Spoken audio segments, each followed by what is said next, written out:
ഈ നിൽപ്പിന് പിന്നിൽ ഒരു കഥയുണ്ട്.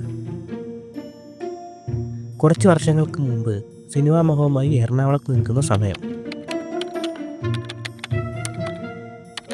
അപ്പോഴാണ് ഒരു ഫോൺ കോൾ വരുന്നത്. എടാ, ജയ ജയ ജയ സിനിമയിൽ ബേസിലിൻ്റെ കൂടെ ഒരു ചെറിയ വേഷമുണ്ട്, നീ എത്രയും വേഗം കൊല്ലത്തോട്ട് വരണം. അവനൊന്നും നോക്കിയില്ല, കിട്ടിയ ബസ്സിന് കൊല്ലത്തേക്ക് തിരിച്ചു. ബേസിലിൻ്റെ കൂടെയുള്ള ചെറിയ വേഷം സ്വപ്നം കണ്ടിരുന്ന അവന് മുന്നിലായി മഴ പെയ്യാൻ തുടങ്ങി.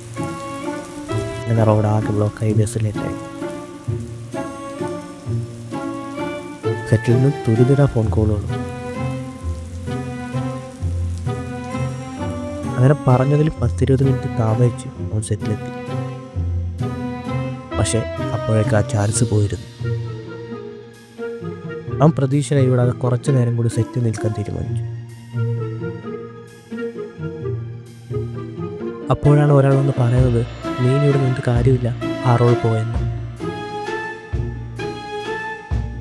പക്ഷെ ഇതെല്ലാം കണ്ടുകൊണ്ട് ഒരാൾ അവിടെ ഇരിപ്പുണ്ടായിരുന്നു.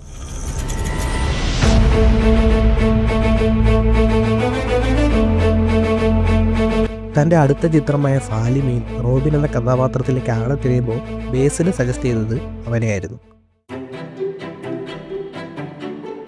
അതെ, ഇത്ര നേരം പറഞ്ഞത് ജോമോൻ ജോദറിൻ്റെ കഥയാണ്.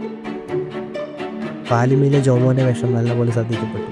തുടർന്നിങ്ങോട്ട് ഗുരുവായൂർ അമ്പലനടൻ, വാഴ, ബസൂക്ക, മരണമസ്, അങ്ങനെ ഒരുപാട് സിനിമയിൽ ജോമോൻ ഭാഗമായി. കൂടുതൽ ഫിലിം റിലേറ്റഡ് കണ്ടന്റുകൾക്ക് പേജ് ഫോളോ ചെയ്യാൻ മറക്കല്ലേ.